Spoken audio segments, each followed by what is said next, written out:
Shalom, saudara-saudara yang Tuhan kasihi.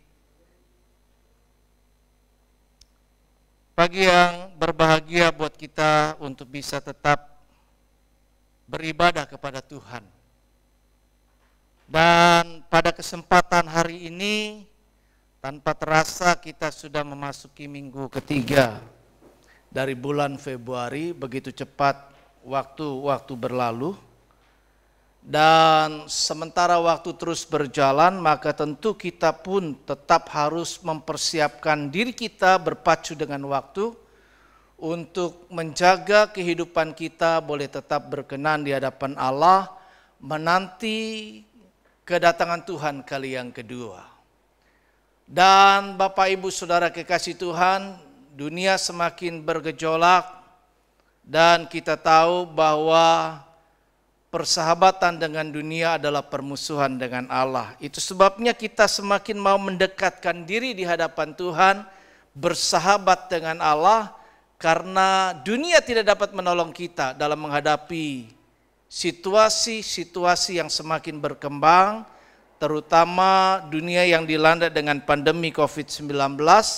Tetapi kita percaya bahwa pertolongan Tuhanlah yang mampu memberi kita kekuatan untuk dapat menjalaninya, bahkan melewati semua rintangan, masalah, tantangan kehidupan untuk keluar sebagai pemenang. Bahkan firman Tuhan katakan lebih dari pemenang.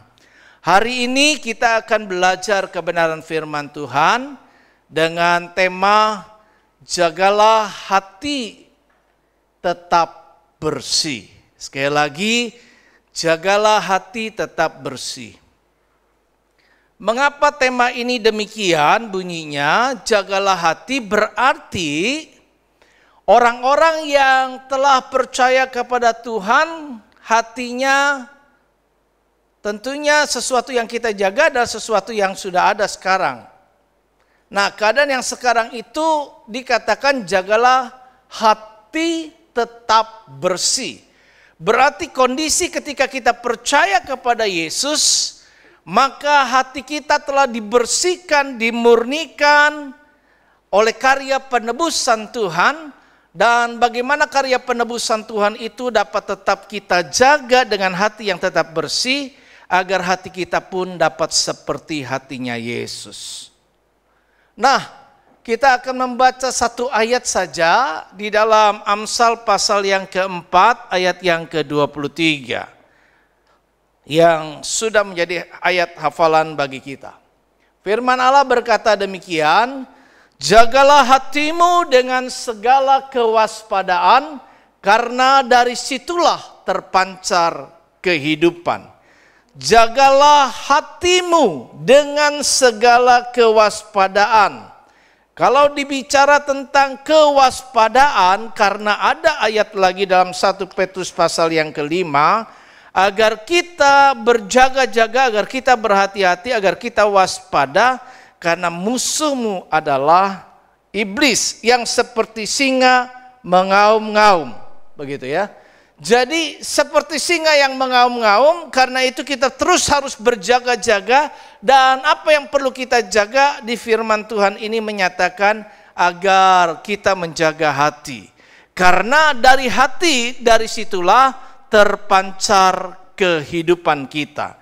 Artinya hati itu menjadi sumber dasar dari kehidupan kita. Nah, seiring dengan apa yang menjadi tema besar kita pada tahun ini, bahwa kita ingin membangun karakter Kristus dan perkenanan Tuhan. Dan untuk bisa membangun karakter Kristus dan perkenanan Tuhan itu, maka tentunya sangat penting bagi kita untuk menjaga hati, ya. Menjaga hati dengan segala kewaspadaan, karena firman Tuhan tadi garis bawahi, disitulah sumbernya terpancar kehidupan kita. Kehidupan yang seperti apa? Kehidupan yang menampilkan jati diri, identitas sebagai orang yang telah ditebus Tuhan, sebagai orang-orang yang percaya kepada Yesus Kristus. Nah, dunia dengan segala pengaruhnya akan membawa kita menyeret kepada arus dunia yang begitu luar biasa kuatnya. Sehingga segala perilaku kehidupan kita ini tidak mencerminkan identitas diri kita yang sebenarnya sebagai orang-orang percaya yang telah ditebus oleh Tuhan, yang hatinya sudah disucikan. Dahulu kata firman Tuhan, kamu hidup dalam kegelapan, tetapi kamu tidak lagi hidup di dalam kegelapan, tetapi sudah dipindahkan ke dalam terang hidup itu. Jadi bagaimana supaya kita yang memiliki terang hidup yang telah dimurnikan oleh Yesus dapat tetap mempertahankan hati yang bersih tadi, ya. Nah, kita perlu bereskan terlebih dahulu hati kita sebelum mampu bisa kita membangun, ya.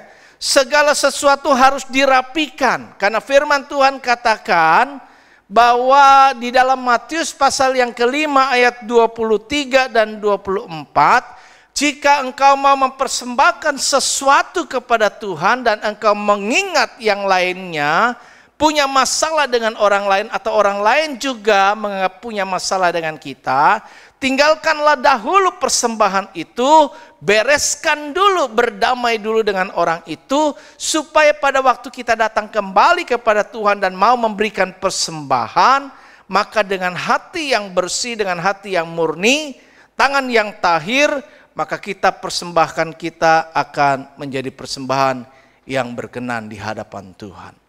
Jadi sebelum kita mampu membangun, apa yang kita mau bangun? Karakter Kristus. Bagaimana sebelum kita membangun? Maka tentu yang menjadi pondasi adalah hati kita yang harus dibereskan. Supaya apa yang kita mau lakukan dalam pembangunan karakter Kristus dan perkenanan Tuhan itu dapat kita capai.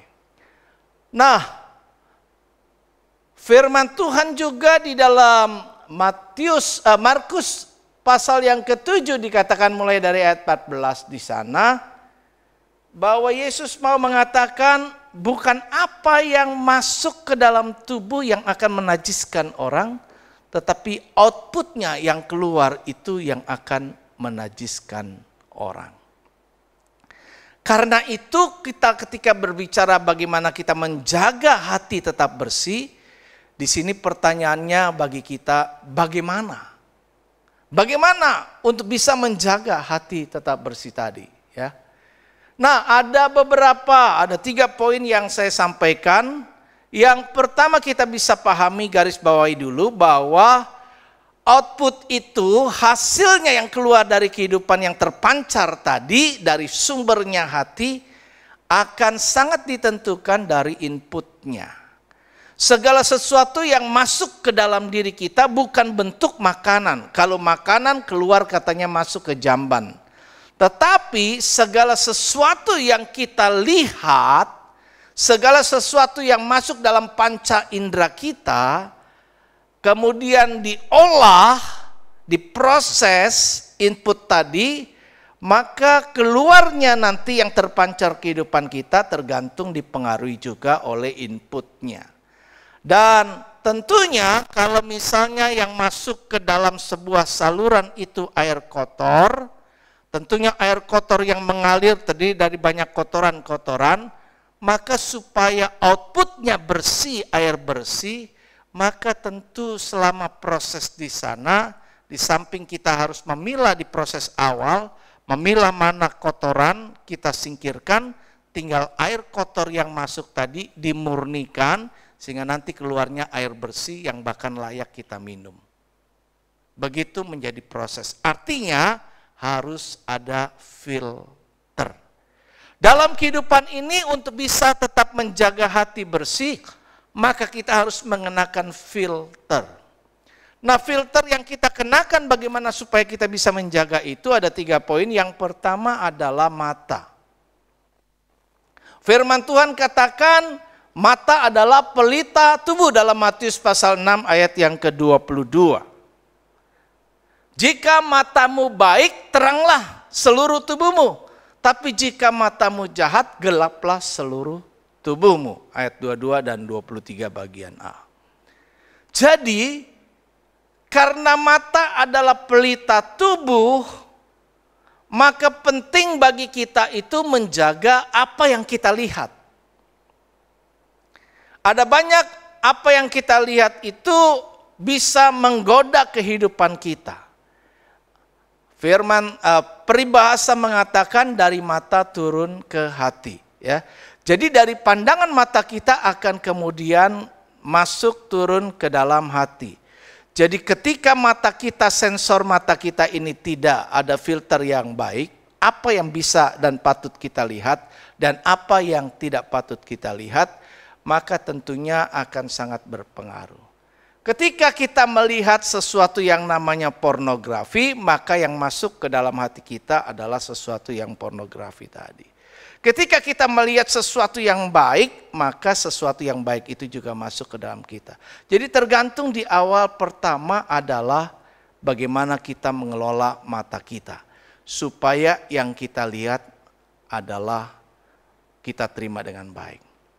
Ketika seseorang wanita mungkin di jalan kita bisa lihat dengan pakaian yang tidak senonoh di zaman modern yang sekarang ini.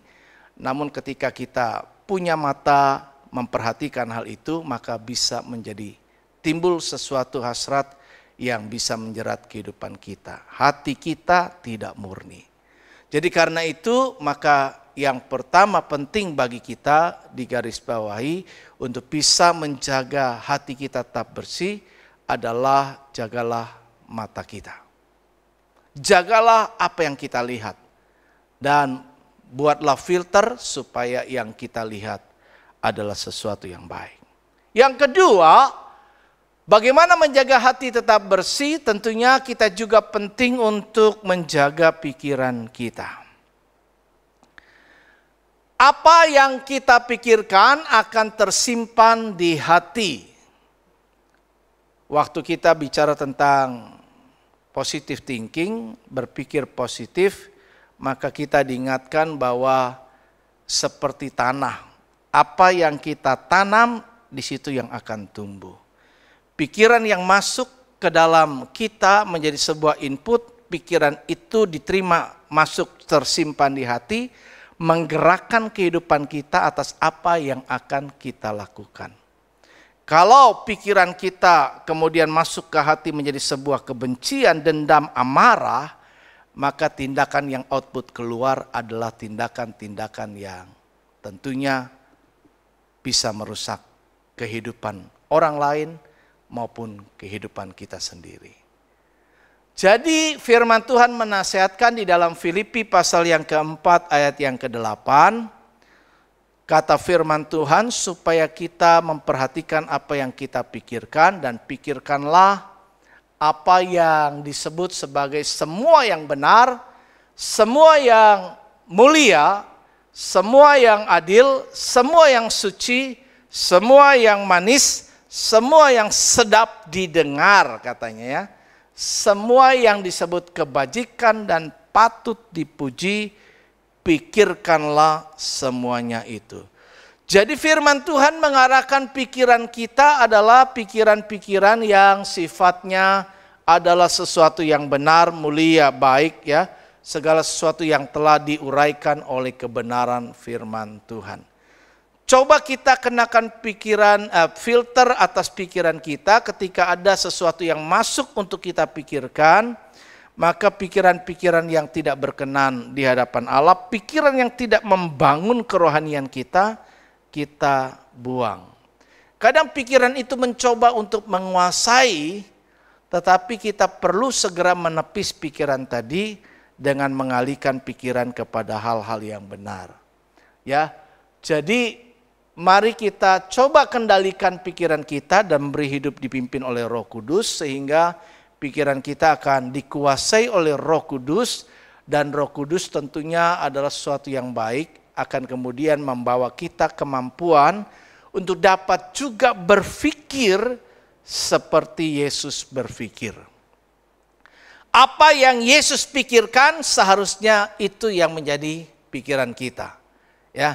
Tentu apa yang Yesus pikirkan adalah sesuatu yang baik.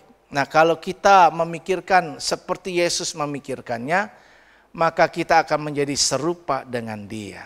Karena itu target Tuhan Di dalam kehidupan manusia yang sudah jatuh ke dalam dosa, maka target yang ada adalah bagaimana mengembalikan kita kepada apa yang menjadi desain Allah mula-mula.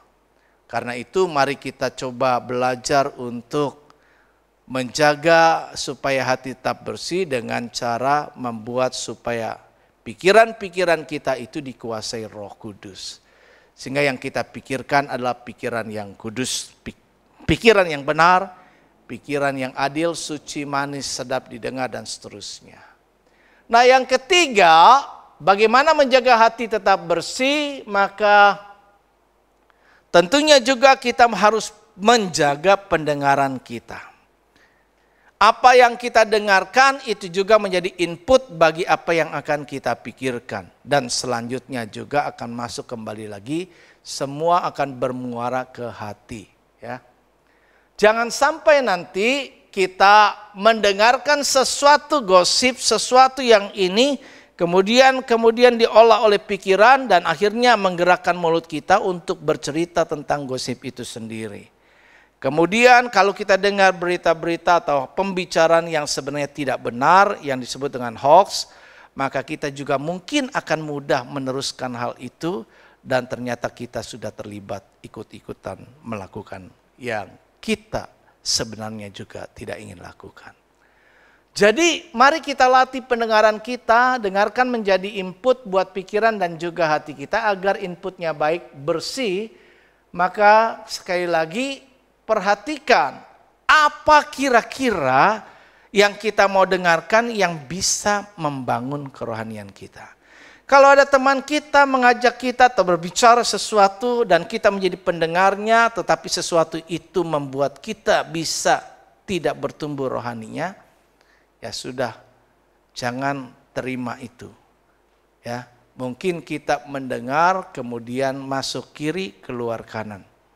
Tidak masuk turun ke hati, tidak diolah menjadi sebuah pemikiran yang akhirnya sama dengan orang dimaksud. Ya, untuk bisa membuat pikiran kita ini, apa yang kita dengarkan itu adalah sesuatu yang baik, maka perbanyak kita mendengar firman Tuhan. Roma pasal 10 ayat 17, maka dikatakan, iman itu timbul dari pendengaran dan pendengaran akan firman Tuhan. Kalau iman kita terbangun, maka kita percaya bahwa kehidupan kita akan tetap bertahan seperti yang Tuhan mau. Ya. Filipi 4 ayat 8 juga kembali yang tadi sudah disebutkan, yang perlu kita dengar adalah yang sedap untuk didengar. Apa yang sedap adalah hal-hal yang sedap dalam ukuran Yesus atau ukuran Tuhan. Bukan sedap, enak didengar yang sepertinya memang enak kalau sifatnya gosip atau sesuatu yang tidak baik. Tetapi mari kita mulai belajar dalam rangka membangun, ya, membangun karakter Kristus supaya bisa tercapai perkenanan Tuhan atas hidup kita. Maka mari kita adakan filter dari apa yang kita dengar. Jadi ada 3 hal, mulai dari mata, ya, pikiran kita jaga dan juga apa yang kita dengar. Itu adalah hal-hal yang kita hadapi dalam kehidupan keseharian kita. Supaya dalam keseharian ini tidak merusak hati kita yang sudah disucikan oleh Tuhan. Nah, bagian akhir, karena saya menyampaikan ini membagi dalam 3 bagian. Dan untuk pertama kali 3 bagian karena banyak beberapa poin. Yang kalau saya paksakan tentunya memakan waktu yang sangat panjang. Jadi saya coba membagi 3 bagian. Dan di bagian pertama ini maka kita coba mengerti bagaimana menjaga hati. Dan yang kedua kita coba mengerti mengapa penting menjaga hati. Ya, mengapa penting menjaga hati tetap bersih? Ada 3 poin dalam slide terakhir ini, yaitu yang pertama, tentunya penting buat kita menjaga hati karena Tuhan melihat, memperhatikan hati. Bukan yang lain, bukan apa yang dilihat manusia, yang dilihat Allah. Manusia melihat apa yang di depan mata, tetapi Tuhan melihat hati. Jadi kalau kita berbenah diri hanya untuk penampilan, hanya untuk sesuatu yang nampak kelihatan oleh manusia, kita sebenarnya keliru. Karena yang diperhatikan Tuhan itu bukan itunya. Bukan karena pakaian kita yang baik, bukan karena kelakuan kita saja yang baik, tapi sikap kelakuan kita akan terlihat sebenarnya sumbernya dari mana. Orang bisa berkelakuan baik, pura-pura baik di depan banyak orang, tetapi hatinya belum bersih. Ini di mata Tuhan mungkin orang lain bisa terimanya, oh baik, berkenan bagi orang itu. Tetapi di mata Tuhan tidak. Seperti pemilihan Raja Israel. Ketika ada anak-anak Isa yang berpenampilan lebih layak dibanding semua yang lain. Dan Samuel nyaris mau mengurapinya menjadi raja. Tetapi Tuhan berkenan bukan dia. Jadi bukan karena penampilan, bukan karena perawakan, bukan karena performance saja yang paling dominan penting, tetapi sumbernya dulu. Sumbernya. Kalau sumbernya bersih, pasti outputnya harusnya bersih. Tapi outputnya bisa dikemas, kemasan bisa baik, box yang kita terima mungkin bisa baik, bisa rapi, bisa menarik. Tetapi kalau isinya, sesuatunya ya tidak bernilai, tentu nilai daripada box yang tampilnya baik senilai dengan di dalam isinya. Bukan boxnya, bukan kardusnya, bukan kemasannya. Ini makanya kenapa penting buat kita menjaga hati buat kita. Yuk kita masing-masing kan punya hati. Kita jaga hati ini tetap bersih dulu. Supaya dalam segala sesuatunya outputnya nanti akan mulai rapi. Ya, kita punya visi yang dari dulu telah ditetapkan adalah menjadi gereja misi yang berkarakter Kristus. Saya garis bawahi adalah yang berkarakter Kristus. Bagaimana kita bisa menjadi gereja misi, gereja yang memberitakan, menampilkan karakter-karakter Kristus. Yang kedua, mengapa penting menjaga hati? Karena firman Tuhan tuliskan di dalam Matius pasal yang kelima ayat yang ke-8 bagian dari khotbah Yesus di bukit adalah karena orang yang suci hatinya, orang yang bersih hatinya yang akan melihat Allah. Jadi jangankan kita masuk surga, untuk lihat Allah yang bertata di dalam kerajaan surga saja harus murni hatinya. Jangan GR, jangan percaya diri berlebihan bahwa kita pasti masuk surga kalau isi hati kita kotor. Jadi kembali lagi, dimulai dari sumbernya, mata airnya. Kalau mata airnya bersih, akan mengalir aliran-aliran air yang bersih dalam segenap kehidupan kita. Jadi ketika Allah memperhatikan masalah hati menjadi kriteria di mata Tuhan untuk bisa melihat Tuhan, dan bahkan setelah kita melihat kita bisa lebih mendekat bertemu dengan Tuhan. Bahkan ketika mendapat perkenanan Tuhan kita bisa tinggal bersama-sama dengan Tuhan. Sehingga pujian yang berkata hanya dekat Allah saja hatiku tenang. Maka ketenangan kehidupan kita bisa kita peroleh hanya ketika kita memiliki hati yang bersih. Yang ketiga, yang terakhir, firman Tuhan mengatakan bahwa mengapa penting menjaga hati tetap bersih. Karena orang yang hatinya bersih dan tulus, firman Tuhan katakan akan mengalami kebaikan Tuhan. Di dalam Mazmur pasal yang ke-73 ayat yang pertama, firman Allah katakan demikian. Sesungguhnya Allah itu baik bagi mereka yang tulus hatinya, bagi mereka yang bersih hatinya. Kalau kita nyanyi lagu pujian Allah itu baik, Allah itu baik, Allah itu baik. baik buat siapa? Buat saya. Kita nggak bisa cuma dengan statement lagu lirik pujian itu. Apakah benar Allah itu baik bagi kita? Firman Allah menuliskan Allah itu baik bagi orang yang tulus hatinya, bagi orang yang suci hatinya. Firman Tuhan mengingatkan kita juga bahwa kita diutus di tengah-tengah serigala.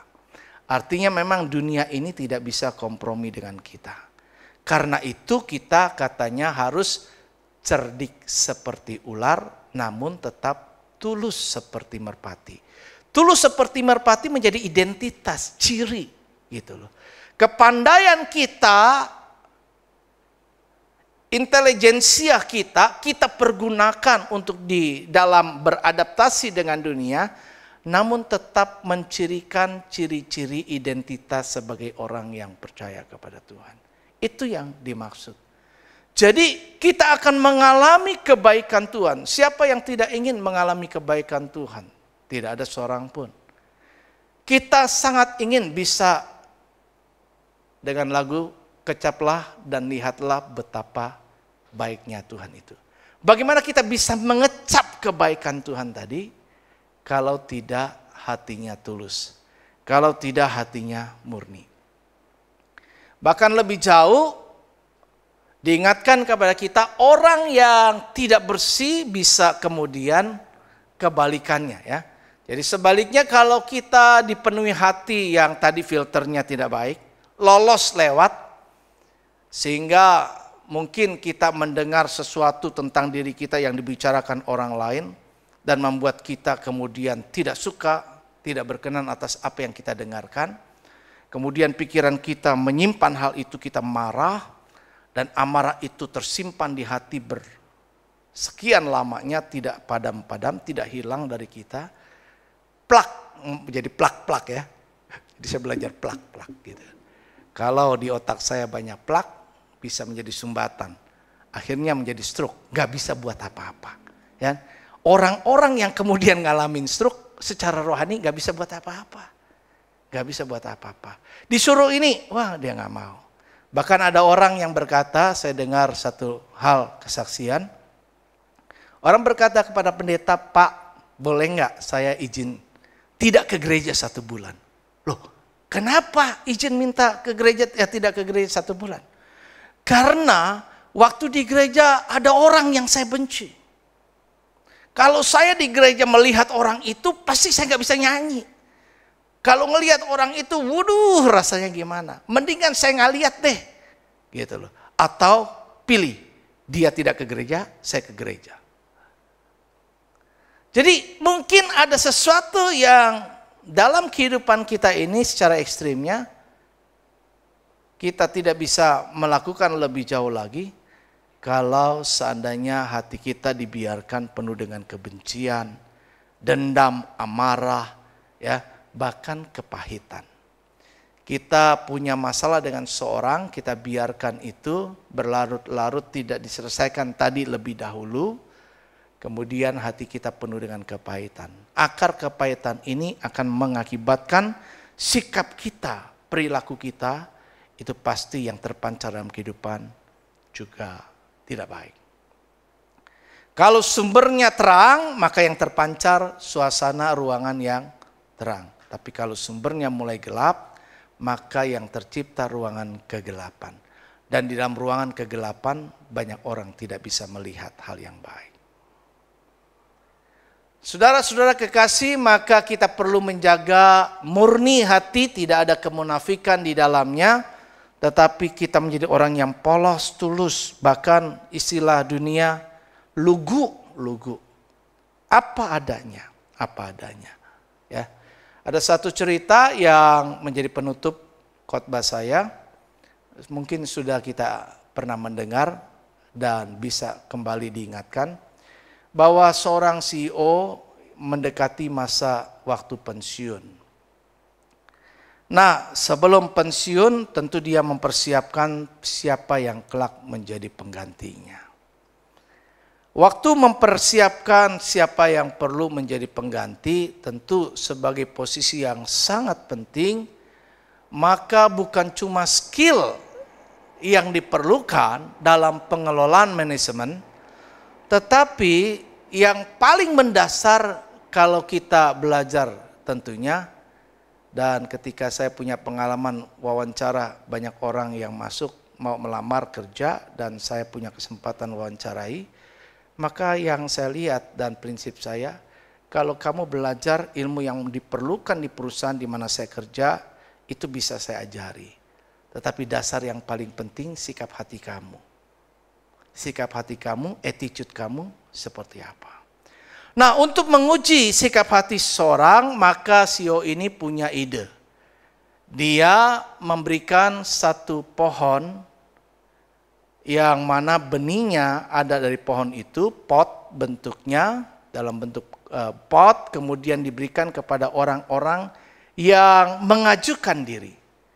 Saya ingat waktu itu ada kesempatan sebagai direktur, saya mengajukan diri dan ada 2 yang saya ketahui kandidatnya, saya dengan teman, namun ada 1 lagi yang ternyata tidak saya ketahui. Nah, dari situ kemudian dari sesuatu yang orang-orang yang mengajukan diri, mungkin ada berapa ya, dalam cerita itu mungkin ada 5. Kemudian mereka diberikan pot tadi masing-masing dengan pesan supaya pelihara pot ini dan saya berharap kamu bisa membuat ini bertumbuh dalam waktu 3 bulan. Jadi setelah 3 bulan kembalilah kepada kami, kepada saya dengan membawa pot Anda yang sudah dipelihara di rumah, dirawat sebaik mungkin supaya itu bisa bertumbuh. Nah, pada selama waktu 3 bulan tadi, masing-masing berupaya supaya potnya bertumbuh. Bahkan bisa menjadi yang terbaik dalam kompetisi itu. Nah, ternyata ada 1 orang yang potnya tidak bertumbuh. Dia bingung, kenapa saya sudah lakukan yang terbaik tetapi pot ini tidak bertumbuh juga. Akhirnya istrinya berkata kepada dia, udah ganti aja. Benih pot itu kita mulai tanam baru lagi. Tapi orang ini berkata kepada istrinya, tidak. Ini yang diberikan sama bos untuk dirawat, biar apa adanya kita lakukan. Kalau memang tidak bertumbuh, pada waktu mendekati itu, maka saya akan tetap bawa apa adanya. Nah, ternyata sudah tiba pada waktunya, 3 bulan jangka waktu yang diberikan, 5 kandidat tadi membawa pot masing-masing. 4 orang yang dia lihat bawa pot bertumbuh baik, luar biasa. Tapi 1 orang yang dengan pot yang tetap sama seperti pada waktu diberikan. Bahkan mulai layu. Mungkin yang keempat mengejek ataupun menyindir, melihat temannya tadi yang 1 membawa pot dan dia berpikir ya pasti ini kalah. Tetapi pada waktu kemudian kompetisi tadi digelar dan CEO memperhatikan melihat semuanya tadi. Kemudian ternyata CEO yang tadi datang kepada orang dengan pot yang tidak bertumbuh tadi. Kenapa pot kamu tidak bertumbuh? Orang ini berkata, bos saya sudah berupaya sekeras mungkin untuk merawatnya dengan berbagai cara. Tetapi tetap tidak bertumbuh. Kenapa kamu tidak bisa meniru seperti yang lain? Yang lain bertumbuh. Sudah bos, saya sudah berupaya semaksimal saya, tapi inilah yang ada. Nah, kemudian ternyata bos itu tidak beranjak ke tempat yang lain. Di antara 4 orang lagi, tetapi di tempat yang sama bos ini mengumumkan bahwa ternyata yang akan menggantikan posisi saya sebagai CEO adalah orang yang demikian. Semua orang kaget. Bagaimana bisa orang yang tidak bertumbuh tadi dipercayakan menjadi CEO? Bos ini menjelaskan pada waktu saya memberikan pot ini, benih yang saya berikan sudah saya rebus dulu. Jadi tidak mungkin benih ini akan bertumbuh. Sementara ketika kalian membawa pot yang bertumbuh, pasti itu sudah digantikan. Nah, ketidaktulusan hati orang untuk mempertahankan apa adanya. Tulus benar-benar. Bahkan godaan istri yang coba supaya itu diganti demi mencapai tujuan ambisi setiap orang. Maka orang ini tetap bersikap bersih. Dan yang seperti inilah yang dibutuhkan untuk memimpin perusahaan kami. Pesan ini memberikan satu penekanan kepada kita untuk bisa kita naik. Seperti firman Tuhan, naik, siapakah yang akan naik ke gunung Tuhan? Bukan orang-orang yang melakukan upaya-upaya keduniawian, tetapi tetap melakukan upaya-upaya yang tidak meninggalkan ciri khas jati diri pribadi sebagai orang Kristen. Apakah dengan begitu kemudian dia tidak bisa? Kita bisa lihat Alkitab menyatakan. Contoh di perjanjian lama adalah Yusuf. Ketika dia menggunakan cara-cara seperti jati dirinya, maka sekalipun dia dianiaya, dia difitnah, tetap bisa naik dibanding yang lain. Saudara-saudaranya. Jadi tidak menutup kemungkinan untuk tetap bisa naik. Waktu saya tidak terpilih karena berbagai hal yang lain yang dibicarakan. Saya secara performance, saya yang terbaik. Tapi entah bagaimana saya tidak terpilih. Kemudian saya dipanggil untuk makan pribadi dengan bos dan minta supaya saya mendukung yang terpilih. Yang justru secara penampilan, performance perusahaan, dia yang tidak mencapai targetnya. Saudara, dunia bisa melakukan berbagai hal. Tetapi ketika kita mau naik dalam kacamata Allah, kita tetap harus mempertahankan yang benar. Ya. Jadi ukuran dunia kalau kita ikuti, mungkin kita ikuti perkembangan dunia. Kita naik secara duniawi.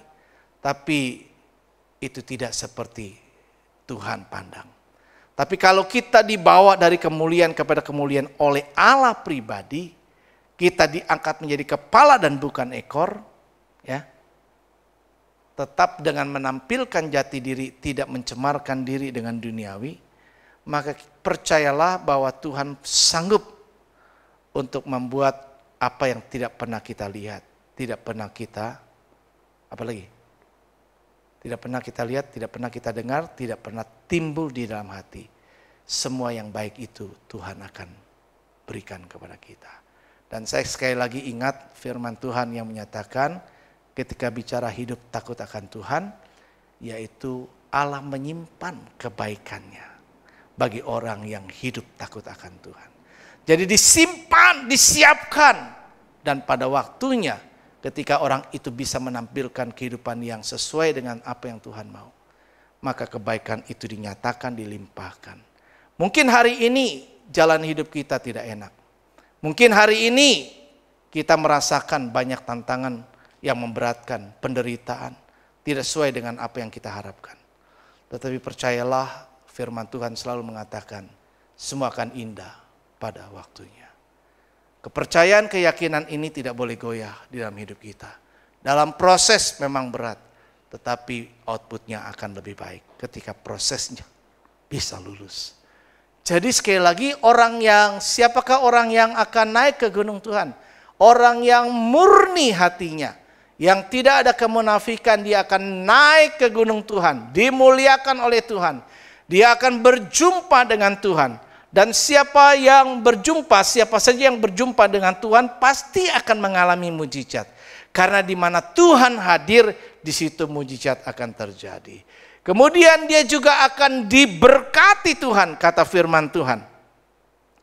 Dan pada akhirnya bukan cuma terima berkat, tetapi dia juga akan diselamatkan. Itulah yang kita lihat di dalam Mazmur pasal 24 ayat 3 sampai yang kelima. Karena itu yuk kita tetap jaga hati tetap bersih. Amin.